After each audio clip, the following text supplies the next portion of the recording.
a Spanish album from Selena Gomez, Revelación, the EP. Um, Selena Gomez's first full album in Spanish. I think she's recorded a couple of tracks in the past in Spanish, but um, this was this was a it was fine, I guess is the way I looked at it. I mean, obviously, I'm not a fluent Spanish speaker. I know like barely enough to really get myself by if I'm in like a pinch. So I can't necessarily speak to the lyricism of it. I thought Gomez's voice was very like buttery on this, like Mm. speaking in her, in Spanish and having that like ASMR type voice almost. It just kind of like melted my earbuds a little bit. Uh, But I thought the music wasn't like super engaging all the time. And I kind of found it like a very nice album, but not anything where I was like, oh, wow, this is a standout to me. yeah, I agree. I think if anything, I just appreciate the sentiment of Yes. it.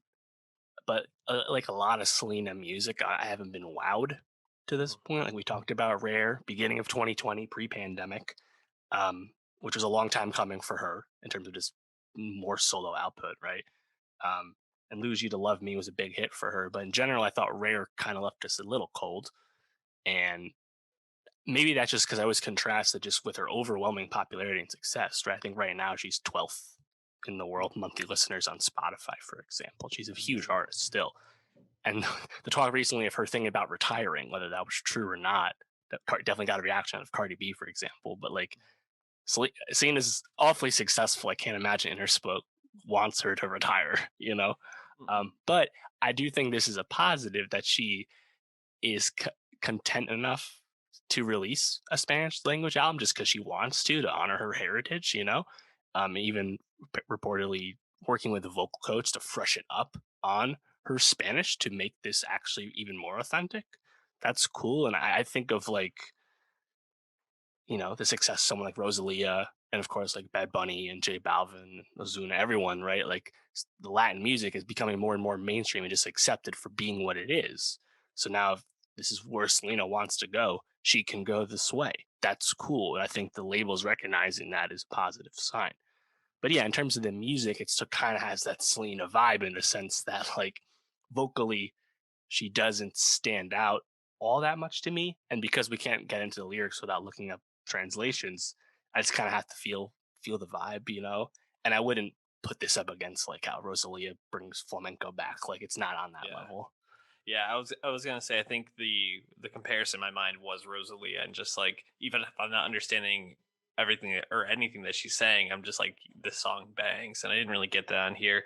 I guess maybe the final track, which was a DJ Snake, produced track, and she had the song "Taki Taki" back in 2018 with DJ Snake Yeah. and Cardi, and that was a Spanish speaking song as well, I believe, for her. Maybe I'm wrong on that, but regardless, I think it also just doesn't feel like it's part of this album. It's so different and such like a Yeah. bangery That's type. tacked on for Yeah, sure. just just it's like a tropical pop song. I don't Yeah. know. So uh, I appreciate Selena doing this, but nothing like groundbreaking to me here. Yeah. I'd say if anything is a highlight, I think Baila Conmigo. That's a solid reggaeton track with Ralph Alejandro. That one's pretty solid. And Yeah, I like I that think one a lot. Daniel Vez is pleasant enough, one of the lead singles, and uh, VCO was all right too. But yeah, I mean, I just never been wowed by Selena all that much. Not that I dislike it; it's fine. It's never. I don't think it's ever really that. It's ever bad or anything. But I'm just more happy with this sentiment. I hope this continues with artists. Like Kali Uchis has a big hit right now. The more acceptance we get of international sounds, the better that is.